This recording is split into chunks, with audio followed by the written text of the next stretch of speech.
Hello guys, welcome to my channel. তো আজকে আমি দেব টিচার্স ডে ভিডিও। জানি অনেকটাই লেট হয়ে গেছে, তো আমাদের পরীক্ষা ছিল বলে আমরা 23 তারিখ করি। তো ম্যামের জন্য এখানে গিফট কিনতে এসেছিলাম, আর এখানে বসে বসে ভাবছিল যে ওর বয়ফ্রেন্ডকে কী দেওয়া যায়। তো আমরা গিফট কিনে বাড়ি চলে আসলাম। এসে আমরা চলে গিয়েছিলাম কেকের দোকান। কেকের দোকান থেকে আমরা একটা কেক পছন্দ করলাম। তারপরে কেকের মধ্যে আমরা লিখে নিচ্ছিলাম হ্যাপি টিচার্স ডে ম্যাম। তারপরে আমরা এখানে কেকটাকে কেটে সেলিব্রেট করে নিলাম। ম্যাম আমাদের সবাইকে একটু খাইয়ে দিল, আমিও একটু ম্যামকে খাইয়ে দিলাম, সবাই একটু ম্যামকে খাইয়ে দিল। তারপরে আমরা একটা গিফট কিনেছিলাম, ম্যামকে সেই গিফটটা আমরা দিয়ে দিলাম।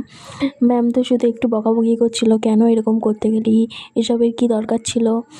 তারপরে ম্যাম গিফটটা খুলতে শুরু করলো। ম্যাম আদেও জানে না ম্যামের জন্য কী গিফট কিনেছি আমরা। তারপরে ম্যাম গিফটটা খুলে ম্যাম পুরো শক হয়ে গিয়েছিলো। ম্যাম শুধু বলছে এইসব কিসের দরকার ছিল। তো তারপরে আমরা একটু জ্বালিয়ে দেখাচ্ছিলাম ম্যামকে। ম্যাম পুরো শক হয়ে গেছে। ম্যাম বলছে দেখ আমার গায়ে কাঁটা দিচ্ছে এখনও।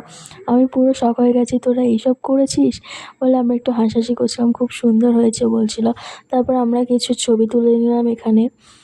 তারপরে আমরা চলে গিয়েছিলাম খাওয়া দাওয়া করতে। ম্যাম আমাদের টিচার্সদের খাবার খাওয়ালো।